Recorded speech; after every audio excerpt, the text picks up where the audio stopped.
welcome back to my channel. I forgot to press record, but I am making banana bread.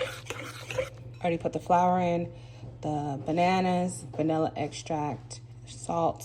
I'll put the recipe down below. A little bit of baking soda and some sugar, melted butter.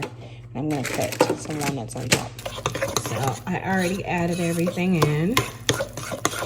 The last thing I added was 1.5 cups of flour. Added 1/3 cup of butter.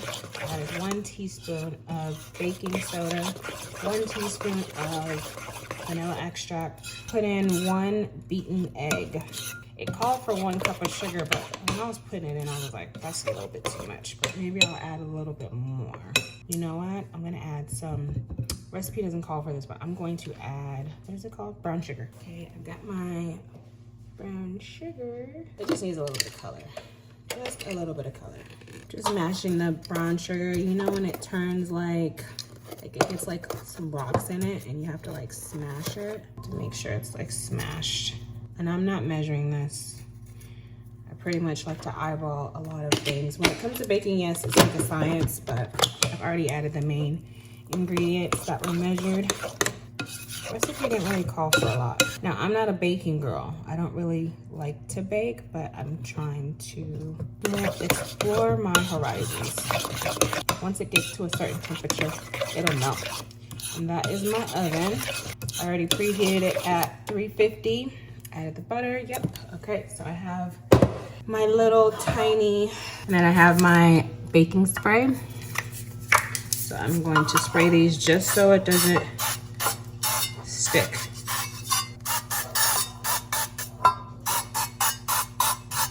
Alrighty, I feel like it might not fit, but I don't know how much I should put in each one of them, but I'm not gonna fill it all the way up to the top because I know it's gonna rise. I am going to smash the walnuts and then put them on top. So I have this little chicken beef, what is it called, a tenderizer? I think that's what it's called. All right, walnuts are smashed. I'm just gonna put a few on top and there we go. Okay, I'm gonna pop these in the oven, you guys, and then I will let you guys see the final result. That's what it's looking like. It said to bake for 55 minutes, but this is already browning. I low-key feel like I should put it in the middle. Okay, you guys, this is the final result of the banana bread. I have to let it sit for a while, so I will be back when I cut it and eat it. Final result, guys. I've already had a slice. It's really good.